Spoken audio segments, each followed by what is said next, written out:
So hello everyone, welcome back. स्वागत है आप सबका एक और नई स्प्रिंग बूट सीरीज में। सो गाइज, आज का जो एजेंडा रहने वाला है that is your URL paths. हाँ जी, URL path is the most important topic in your spring boot. तो इसको समझते हैं बहुत ज्यादा डीपली, ठीक है। तो हाँ जी, यूरल पाथ की सबसे पहले डेफिनेशन के बारे में समझते हैं, है क्या बेसिकली। So it is the part of your URL that tells server which resource और एक्शन इज बीइंग रिक्वेस्टेड। हाँ जी, जैसे सपोज करो आपको, अभी तक हम क्या कर रहे थे, सिर्फ डेटा को सेव करवा रहे थे। आई होप अगर आपने प्रीवियस क्लास लगाई तो आपको याद होगा। सपोज हम इस तरीके से सेव करवा रहे थे जेसन फॉर्मेट के अंदर, दैट इज नेम मैंने स्टोर करवाया जैसे जतिन, एज स्टोर करवा दी हाँ जी for example that is 20, salary store करवा दी फॉर एग्जांपल 200, ठीक है। इस तरीके से हम जेसन को स्टोर करवा रहे थे। अब यूरल पाथ क्या होते हैं जी? यूरल पाथ का मतलब होता है बेसिकली कि हमें कोई एक ऐसा पाथ प्रोवाइड करना है जिसके बिहाफ पे हम डेटा निकाल सकें बेसिकली, ठीक है, on the basis of your path. Basically suppose करो अब मैं बोलता हूँ कि जो जतिन नाम का बंदा है, फॉर एग्जाम्पल जो जतिन नाम का बंदा है उसकी इंफॉर्मेशन ला के दे दो। तो मतलब हमें इस पर्टिकुलर पार्ट को यूआरएल के अंदर भेजना पड़ेगा जिसके बिहाफ पे हम डेटा को निकाल सकते हैं कि अच्छा इसकी एज कितनी है, इसकी सैलरी कितनी है, इसका मोबाइल नंबर कितना है, समथिंग लाइक दैट। तो ये पर्टिकुलर चीज हम सर्च करेंगे और इसी चीज को किसके थ्रू करेंगे? With the help of your URL path basically, ठीक है। सो आई होप थोड़ा सा मेकिंग सेंस आपको थोड़ी सी बनी होगी सेंस की होता क्या है ये। अब हमारे पास दो तरीके के हैं जी यूरल पाथ होते हैं, ठीक है। सबसे पहले एक है रिक्वेस्ट परम और एक होता है आपके पास पाथ वेरिएबल। सबसे पहले हाँ जी मैं पाथ वेरिएबल वाली चीजों को टच करता हूँ। It is the most important part of your spring boot rest API, ठीक है। हाँ जी, तो पाथ वेरिएबल हम कब यूज करते हैं? It is used to get data from the URL path, okay, and it is the part of your URL itself, mostly used for the resource identification. हाँ जी, एक चीज हमेशा याद रख लेना, पाथ वेरिएबल इज आपका तब ज्यादातर ये यूज होता है जब आपका डेटा कोई मैंडेटरी होता है। हाँ जी, सपोज करो मेरे पास डेटाबेस के अंदर बहुत ज्यादा डेटा स्टोर है। हाँ जी, 1 2 3 4 5 इस तरीके से डेटा अलग अलग स्टोर है। मतलब 1 नंबर पे बंदा है, 2 नंबर पे 3 4 5। अब सपोज करो मैं बोलता हूँ कि जो 3 नंबर पे बंदा है, हाँ जी मुझे उसकी सारी इंफॉर्मेशन निकाल के दो।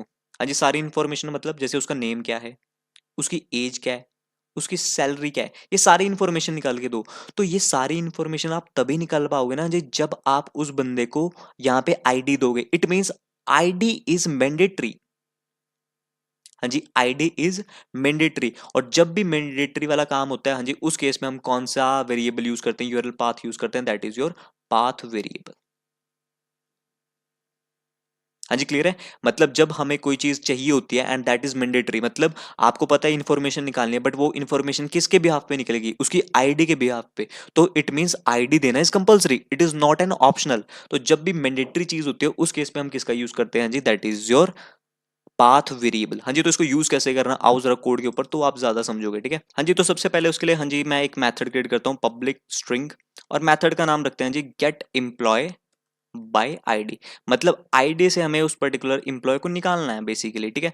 तो अगेन हाँ जी ये मेरी एपीआई, एंड आपको पता है ये जो हमें डेटा को गेट करना है, तो गेट करने के लिए हमारे पास कौन सी मैपिंग है? That is get mapping. I hope इसमें कोई डाउट ना हो। और एपीआई का नाम रख देते हैं G slash gate by ID, ठीक है। इस तरीके से हमने रख दिया।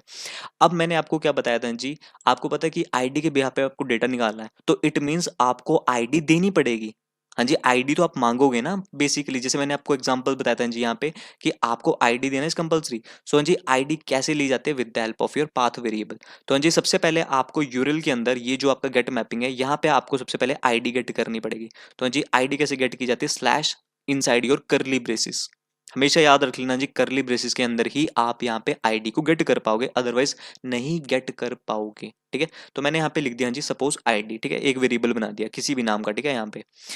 अब यहाँ पे इसको जावा के अंदर कैसे गेट किया जाएगा? हाँ जी, with the help of your path variable. इस तरीके से आप पास करोगे, एंड उसके बाद हाँ जी पाथ वेरिएबल के बाद आप यहाँ पे अपने डेटा टाइप लिखोगे, दैट इज लॉन्ग आईडी। तो ये वाली जो आईडी है इसकी वैल्यू कहाँ पे आ जाएगी? Inside your this ID. And simply आप यहाँ से क्या रिटर्न कर दोगे? हाँ जी, रिटर्न सिंपल यहाँ से बोल दोगे that is my my ID is, और यहाँ पे आईडी को प्रिंट करवा दोगे प्लस करके आईडी, दिस वे। मतलब जो भी आईडी आ रही है उसको मैं एज इट इज यहाँ पे क्या करवा दे रहा हूँ? प्रिंट करवा दे रहा हूँ। एक बार हाँ जी एप्लीकेशन को रन करता हूँ, आप आउटपुट चेक करना।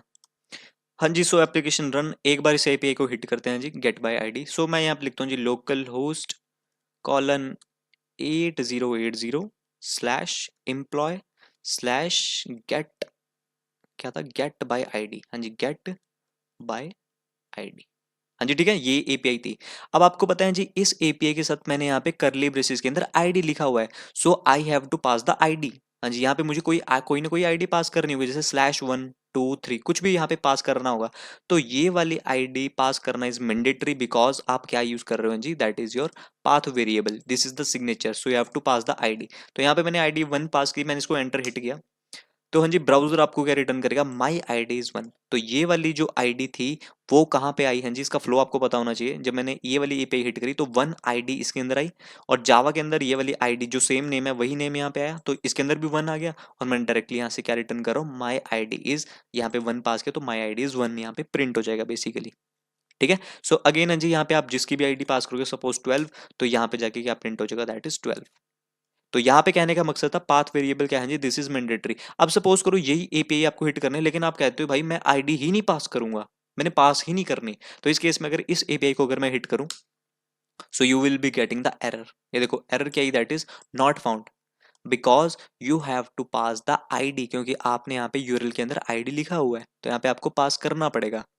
ठीक है, सो this is the part of your, जब भी हमें किसी को गेट करना है तो स्लैश करके we have to pass the ID something, तो ये पास करना इज कंपलसरी, ये चीज याद रख लेना। ठीक है, so I hope this all is making sense right now. So हाँ जी, यही चीज होती है, दैट इज योर, यहाँ पे जो लिखी हुई चीजें। So path variable it is the usually mandatory चीजों के लिए हम यूज करते हैं, एंड दिस एग्जांपल का जो इसका एग्जांपल है, that is slash user slash this one, meaning user ID is 10 basically. ठीक है, सो इसीलिए हम किसका यूज करते हैं, that is your path variable. अब पाथ वेरिएबल के अंदर एक दो चीजें और, सपोज करो हाँ जी, अगर यहाँ पे आईडी है, और अगर यहाँ पे आप लिख दो फॉर एग्जांपल EMP आईडी, इस तरीके से, मतलब आप कहना चाहते हो कि जो मेरा पीछे से आ रहा है, मतलब जो भी इंप्लॉय आईडी आ रही है, आप उसको आईडी के अंदर रखना चाहते हो, लेकिन जावा के अंदर आप उसको इंप्लॉय आईडी के अंदर रखोगे, तो क्या ये पर्टिकुलर वैल्यू इसके अंदर आ जाएगी? तो एक बार इसको एप्लीकेशन को रन करता हूँ, चेक करना एक बार। हाँ जी, सो एक बार हिट करते हैं इसको। हाँ जी, सेम ही पाथ में हिट करूंगा जी, दैट इज योर फॉर यहाँ पे। ठीक है, मैंने इसको हिट किया, बट ये चीज आपने जज करी, हाँ जी, ये देखो मैंने यहाँ पे सेम ही एपीआई थी, वही आईडी मैंने यहाँ पे पास करी, बट इस बार एरर आई, एंड एरर क्या है हाँ जी, इंटरनल सर्वर एरर। और इंटरनल सर्वर एरर क्यों आई हाँ जी, देखो यहाँ पे पढ़ो, कंसोल पे भी एरर आई है, देखो क्या बोला इसने, required UI template visible employee ID for the method parameter type is not present. हाँ जी, मतलब ये वाला नेम और ये पर्टिकुलर नेम सेम होना चाहिए, तभी वो वैल्यू इसके अंदर समाएगी। अगर आपने सेम नहीं रखा तो दैट मीन्स वो इसको आइडेंटिफाई नहीं कर पा रहा है। लेकिन आप चाहते हो कि भाई यहाँ पे आईडी रहे और यहाँ पे एम्प्लॉय आईडी रहे, तो आपको एक और तरीका, पाथ वेरिएबल के अंदर you have to define this way. So आपके पास एक प्रॉपर्टी होती है वैल्यू नाम की, तो आप वैल्यू के अंदर यहाँ पे लिख सकते हो आईडी। तो इस केस में क्या होगा जी, ये पर्टिकुलर वैल्यू किसके अंदर आएगी, पाथ वेरिएबल के अंदर समा जाएगी। अब इसके अंदर आप कोई भी आईडी लिख दो जी, इस तरीके से अगर आप कुछ भी लिखते हो, तो ये पर्टिकुलर वैल्यू इसके अंदर ऑटोमेटिकली आ जाएगी। तो मतलब आप जावा के अंदर कुछ भी नाम लिखना चाहते हो, अगर आप लिखना चाहते हो हाँ जी पूरा का पूरा employee ID, then it is correct, क्योंकि हमने ये वाली जो आईडी आ रही है इसको यहाँ पे भेजा, और ये ऑटोमेटिकली इसके अंदर समा जाएगी बेसिकली। ठीक है, अगर आप लिखना चाहते हो EMP ID, then also this is correct, कोई दिक्कत नहीं है। और अब अगर मैं एप्लीकेशन को रन करूं, तो चेक करना एक बार आप आउटपुट। सो हाँ जी, एप्लीकेशन स्टार्ट, एक बार इसको दोबारा से हिट करते हैं। अब अगर आप चेक करो, सेम ही एंड पॉइंट मैंने हिट किया, सो एस दिस इज वर्किंग। और ये क्यों चल रहा है हाँ जी अभी भी, बिकॉज हमने यहाँ पर इसकी वैल्यू बता दी, दैट इज आईडी। तो मतलब आप जावा के अंदर कुछ भी लिखोगे, ऑटोमेटिकली इसके अंदर जो वैल्यू वो ऑटोमेटिकली इसके अंदर आ जाएगी, that is, this is the way आप इस तरीके से इसको हैंडल कर सकते हो। आई hope all is this making sense right now. हाँ जी, इसके अंदर और भी प्रॉपर्टी होती है, अगर आप पाथ वेरिएबल पे क्लिक करते हो एनोटेशन के ऊपर, सो आपके पास अगेन बहुत ज़्यादा प्रॉपर्टी होती है जी, आप डिफाइन कर सकते हो। हाँ जी, रिक्वायर्ड बता सकते हो, by default this is true, तो आप इसको फॉल्स भी बना सकते हो, बट स्टिल हम इसको फॉल्स नहीं बनाएंगे, because path variable most of the cases इसको मैंडेटरी चीज़ों के लिए यूज़ करते हैं। ठीक है, इस तरीके से आप इसको यूज़ कर सकते हो। अच्छा, सपोज करो अगर आपको दो और चीज़ें चाहिए हो, जैसे आप बोल रहे हो कि ये वाला यूआरएल जो है वो आईडी से भी खुलेगा, एंड साथ ही साथ आपको इसके साथ एक और यूआरएल देना है, फॉर एग्जांपल उसका नेम, तो आप वो भी दे सकते हो। हाँ जी, तो आपको करना क्या होगा जी, जहाँ पे करली ब्रेसेस खत्म हो रही है, स्लैश करके एक और करली ब्रेसेस देनी पड़ेगी, और यहाँ पे लिखना पड़ेगा नेम। तो मतलब अब आप एक और यूआरएल बढ़ा रहे हो, मतलब आपको ये, आप ये चीज़ बोलना चाहते हो कि ये पर्टिकुलर जो एपीआई है वो आईडी से भी चलेगी और नेम पास करना भी कंपलसरी होगा।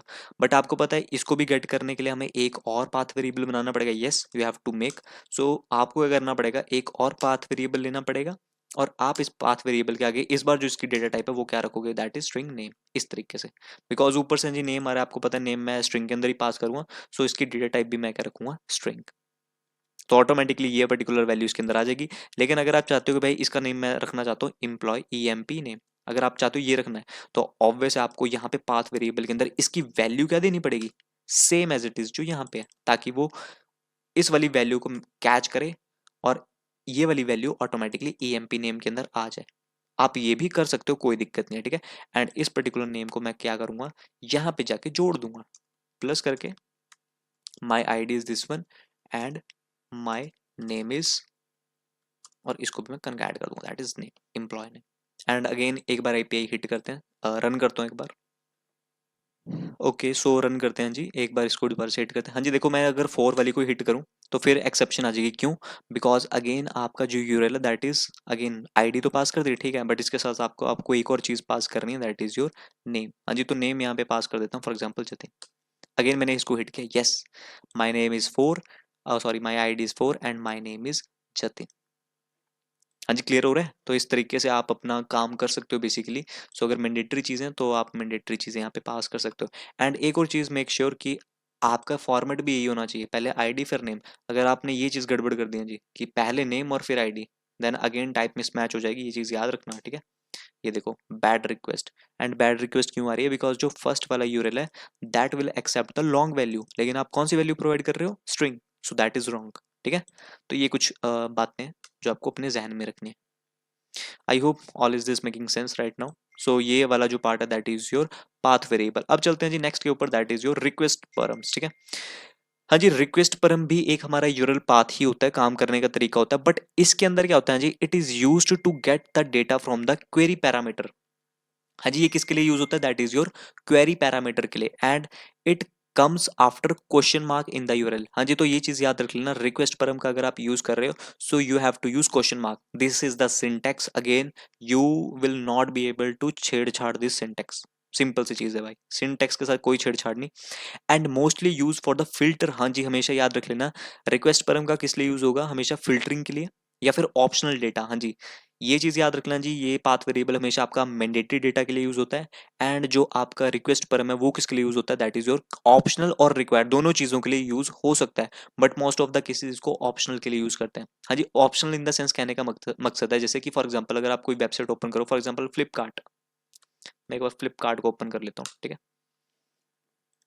जैसे मैंने इसको ओपन किया, सो जी आप एक चीज देखते हो कि ऑटोमेटिकली जैसे मैं किसी भी एक शू पे क्लिक कर देता हूँ फॉर एग्जांपल, सो इस तरीके से मैंने इस पे क्लिक किया, तो आपको देख रहे हो ना जी, सारे के सारे प्रोडक्ट्स आ रहे हैं आपके पास, ठीक है।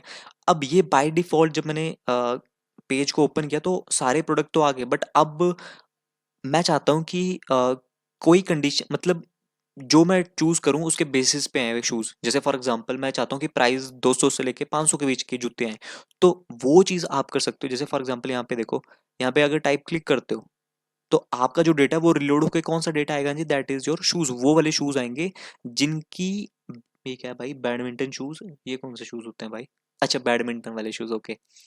मैं क्या साला चिड़ी चक्के की जगह ये कहाँ से आ गया, चलो ठीक है, बैडमिंटन शूज आप यूज कर सकते हो। अब मैं बोलता हूँ जी बेयर फुट शूज चाहिए, तो मतलब आप जो डेटा पे क्लिक कर रहे हो तो उस डेटा के अकॉर्डिंग डेटा यहाँ पे आ रहा है, मतलब जो प्रोडक्ट आ रहे हैं वो इसके अकॉर्डिंग आ रहे हैं। सो ये चीज आप देख रहे हो जी, इसके अंदर भी जो यूरल बन रहा है देखो यहाँ पे question mark, so question mark के बेसिस पे आपके रिक्वेस्ट पर हम चलते हैं कि मतलब जो डेटा मैंडेटरी, मतलब वो जो पर्टिकुलर पेज है वो ओपन हो जाएगा, चाहे चाहे वो चीज मैंडेटरी हो चाहे ना हो।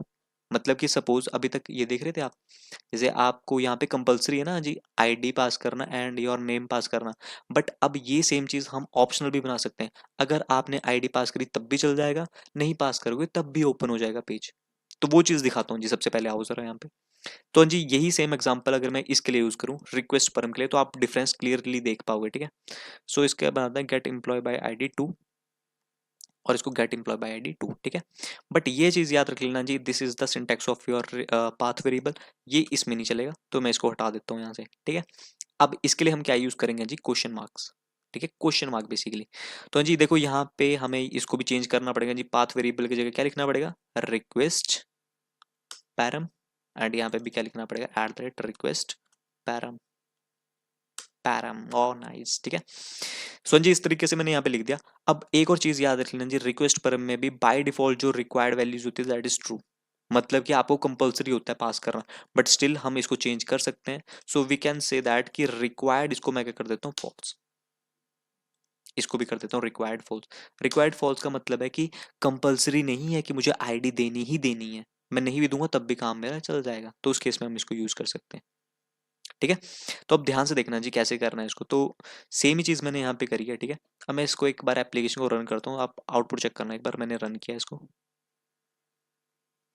हाँ जी, सो एप्लीकेशन रन, एक बार इसको अगेन हिट करता हूँ। हाँ जी, इस बार मैं हिट करूंगा, दैट इज यही कॉपी करता हूँ सेम, और इसी का मैं डुप्लीकेट बना देता हूँ यहाँ पे, दैट इज दिस, ठीक है। अब मैं यहाँ पे ना गेट बाय आईडी ये देना दूंगा ही नहीं, for example get by ID 2 लिख देता हूँ, ठीक है। मैंने इसको हिट किया, तो हाँ जी आपने एक चीज जज करी, जब मैंने ये एपीआई हिट करी तो आपका पेज फिर भी ओपन हुआ। हाँ जी, ये चीज जज करी आपने, ये देखो मैंने गेट बाय 2 लिखा, बट यहाँ पे देखो मैं रिक्वेस्ट पर में डेटा उठा रहा था आईडी एंड नेम, तो मैंने आईडी और नेम यहाँ पे पास किया, हाँ जी नहीं पास किया, तो जब नहीं पास किया फिर भी आपका पेज ओपन हुआ। तो ऐसी आपकी इस तरीके की वेबसाइट ओपन होती है जी, जो शूज वाली, हम इसके थ्रू भी काम कर सकते हैं कि बाय डिफॉल्ट सारे शूज दिखा दो, उसके बाद फिल्टरिंग कर दो कि भाई आईडी के बेसिस पे चाहिए तो आईडी के बेसिस पे फिल्टर कर दो, नेम के बेस पे कोई शू चाहिए तो नेम के बेस पे कर दो। जैसे फॉर एग्जांपल अब मैं बोलता हूँ कि मुझे आईडी के बेस पे कोई चीज चाहिए, आईडी के बेस पे, तो हाँ जी इसके लिए आप क्या यूज करोगे, क्वेश्चन मार्क देन आईडी, क्योंकि आपको पता है इसको आप जावा के अंदर कैसे गेट कर रहे हो, इस आईडी से आपको इसको गेट करना पड़ेगा, आईडी इज इक्वल्स टू 1 मैंने यहाँ पे दिया, मैंने इसको एंटर हिट किया, तो आपने एक चीज जज करी है जी, देखो question mark ID is equals to 1 लिखते ही यहाँ पे लिखा आ गया माई आईडी इज 1, जो यहाँ पे मैंने आईडी पास करी वो यहाँ आ गया, बट अभी भी नेम इज नल, क्योंकि नेम ऑप्शनल है जी, अगेन कि मैंने बोला ना कि कंपलसरी चीजों के लिए रिक्वेस्ट पर हम यूज नहीं होता, तो हम इसको फिल्टरिंग के लिए यूज कर सकते हैं कि जिसकी आईडी 1 है सिर्फ वही डेटा यहाँ पे आएगा, मतलब वही शूज यहाँ पे आएंगे। अब इसके साथ साथ अगर मैं बोलता हूँ कि मुझे नेम भी पास करना है कि 1 नंबर पे कौन सा शूज है, तो हाँ जी उसके लिए आपको यहाँ पे पहले यूज करना पड़ेगा एंड ऑपरेटर, हाँ जी क्या यूज करना पड़ेगा एंड, उसके बाद आप पास करोगे नेम, जो एग्जैक्ट नेम आपने यहाँ लिखा होगा this is name, and name is equals to Jatin. अब मैंने इसको हिट किया, so this particular value will go here, तो मतलब अब आपका जो फिल्टरिंग हुआ, आपने आईडी के बेस पे भी फिल्टर किया और आपने नेम के बेस पे फिल्टर किया, तो इस केस में जो भी जतिन और वन नाम पे शूज होगा वो ऑटोमेटिकली आपको यहाँ पे रेंडर हो जाएंगे। So this is where we can use request param for your filtering as well as your optional field basically, ठीक है। And this is the syntax, you have to follow this syntax while working with request param, ठीक है। But important चीज जो थी ना जी वो ये थी कि अगर मैं ये ना भी पास करूं फिर भी आपका पेज ओपन होगा, बट यहाँ पे ये चीजें नल आएगी, बिकॉज हमने पास ही नहीं किया तो नल ही होगा जी बाय डिफॉल्ट, आपको पता है कि स्ट्रिंग की बाय डिफॉल्ट वैल्यूज नल, नहीं पास करोगे तो नल ही आएगा, ठीक है। तो इस केस में आपका सारा डेटा आएगा, उसके बाद हाँ जी अगर आप पास करते हो तो आईडी और नेम के बेस पे यहाँ पे डेटा रेंडर हो जाएगा, बट यहाँ पे जो ये वाला है आपका पाथ वेरिएबल, यहाँ पे आपको आईडी एंड अगर आप ये नहीं पास करते सो you will be getting the error, आपका पेज ही ओपन नहीं होगा। सो आई होप आपको दोनों में डिफरेंस थोड़ा सा समझ आया होगा। And this is the part of your path variable, इस तरीके से पाथ वेरिएबल वर्क करता है, एंड इस तरीके से रिक्वेस्ट परम। अगेन है जी रिक्वेस्ट परम और पाथ वेरिएबल को कहाँ पे यूज करना है, आई होप आपको पता लग चुका होगा। रिक्वेस्ट परम को हम कब कब यूज करते हैं, for your filtering and optional data, and आपका जो पाथ वेरिएबल है वो कहाँ पे यूज होता है, मैंडेटरी चीजों के लिए, जहाँ पे आपको कोई टास्क करना है और अगर आप बोलते हो कि मुझे टास्क किसी चीज के बेसिस पे करना है तो आपको वो चीज पास करना है इस कंपल्सरी, ठीक है। तो मतलब जैसे अगर मैं आईडी के बेस पे कोई डेटा गेट कर रहा हूँ तो मुझे आईडी पास करना है इस कंपल्सरी, सो इसके लिए हम क्या यूज करते हैं, that is your path variable. And that's all about your URL paths, and again जी चीजें समझ आई होगी तो लाइक शेयर एंड सब्सक्राइब करना मत भूलना, बाकी मिलते हैं नेक्स्ट वीडियो में, बाय बाय।